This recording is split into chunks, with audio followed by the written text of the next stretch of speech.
Paul, I suppose there's not a lot to talk about with regards to the actual game. It kind of came and went, and 0-0 was probably right.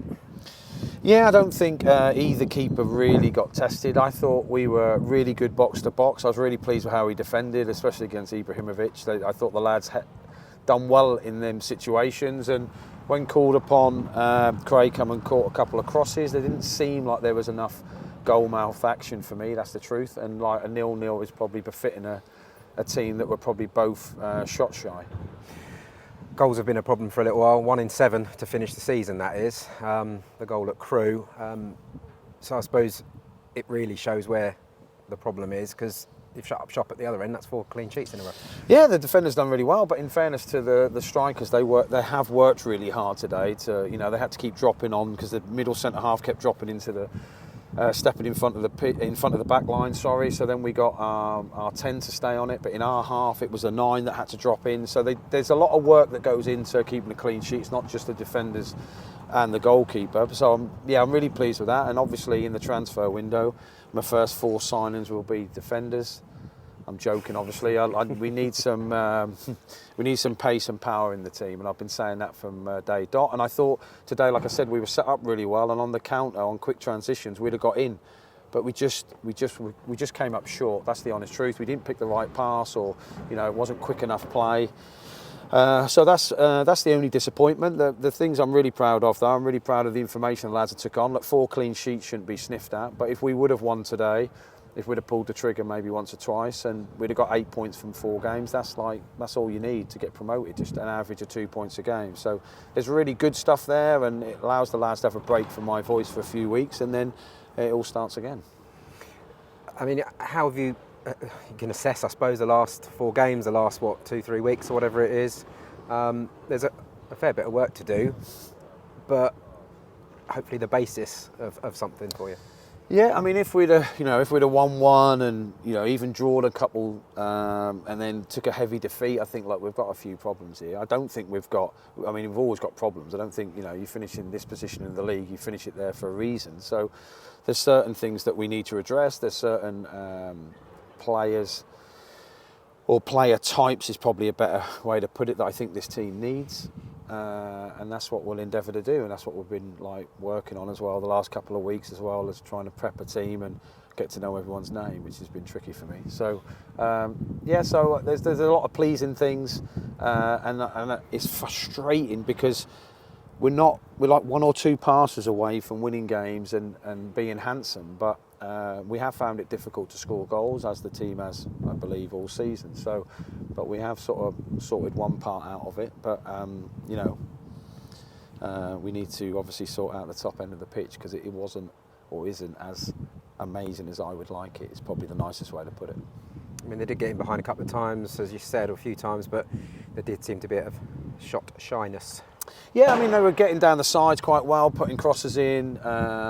Initially, I thought we rolled the storm for 5 minutes, but then I thought we played quite well, but we had opportunities to put the ball in the box when it was 2v2, ideal, and we chose against it. And then we did have a few pot shots, and then it was the last 15 minutes was like good old-fashioned school football, but you're waiting for it to drop for someone to pull the trigger, and it never happened. And in fairness, if Swindon would have done the same thing, we couldn't have had any complaints. But to win games, you've got to create chances. Obviously, you've got to shoot. You've got to have a real threat. And I just thought, as a group, we were just a little bit shot shy today, which isn't really reminiscent of my teams. I mean, you've come out with it with 4 games, 4 unbeaten. Probably not with your team overall, and probably with you've already alluded to changes you might want to make. Yeah. So I suppose that gives you positivity. I'm buzzing. I'm buzzing because I now know that I don't have to stand on the side of the pitch for 12 weeks. That's great news. So that's the pressure off.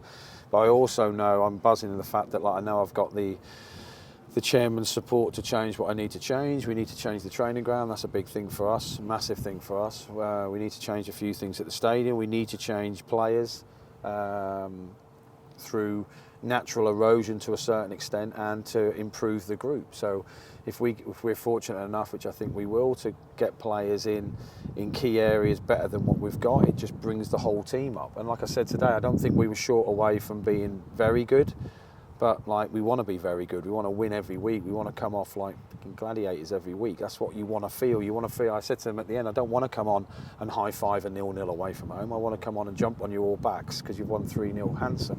So like, some of it will come through the coaching, some will come through the physical prep, some will come through changing a few faces here and there. But you know, every manager up and down the country would say the same thing. So I've been really pleased. I'm pleased with the group. I'm pleased with everyone I met at the football club, and I know it's got an amazing potential, and it's our job to try and push it towards it.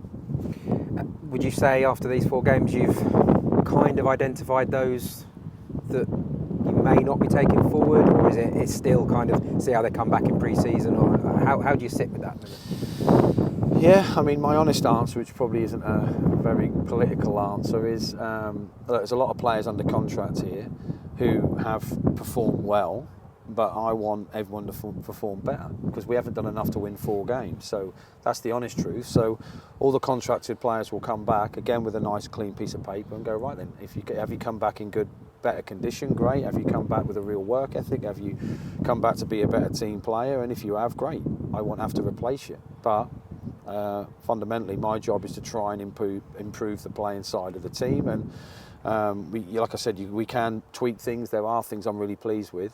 But I do know that we need a greater depth of quality.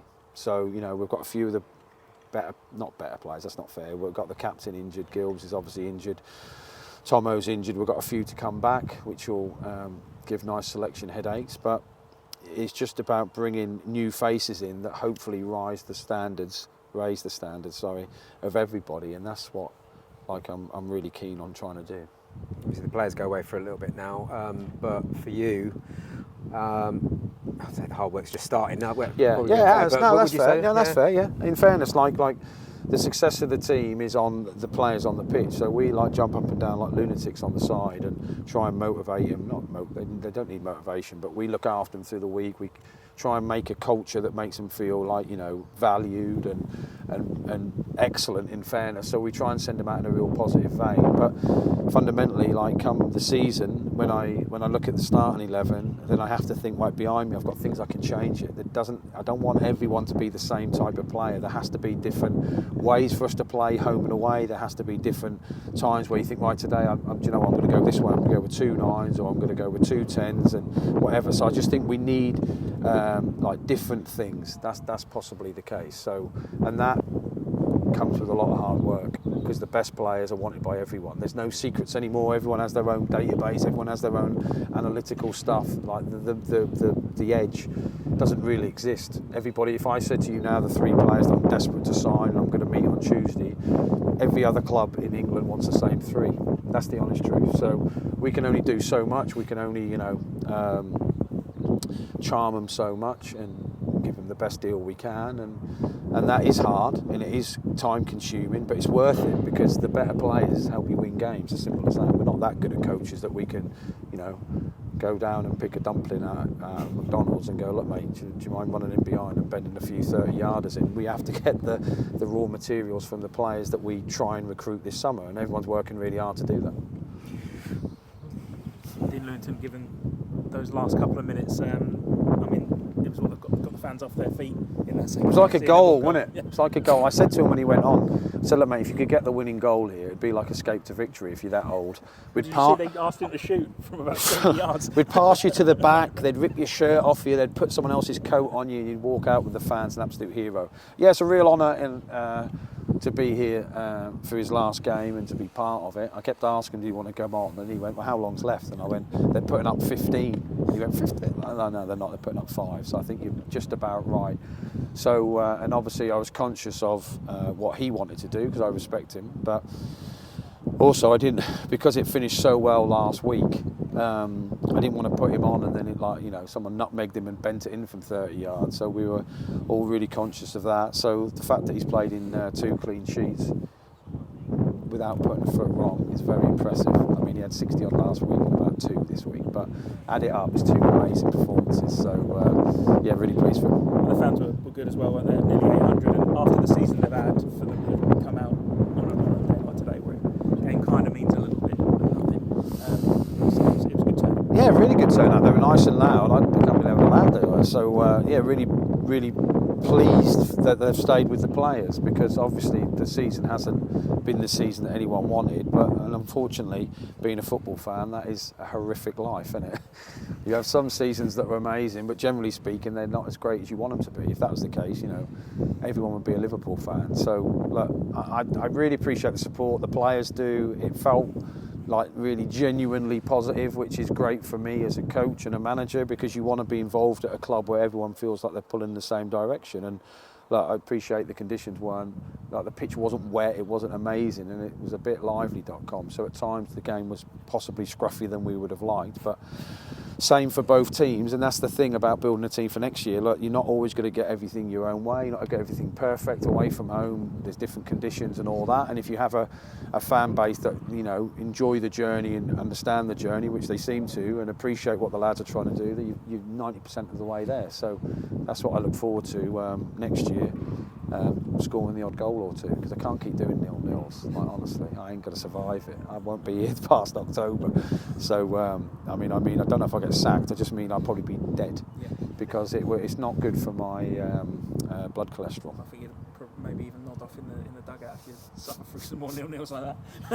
Oh, jeez, I know. But there's times where you think, right, we're in, and it's just the last ball, the last cross, the last, whatever, the last pick out, and we've had, me and Rich have had 7 training days, I think, something like that. So it's something that we have to help the players with, because obviously they want to win games.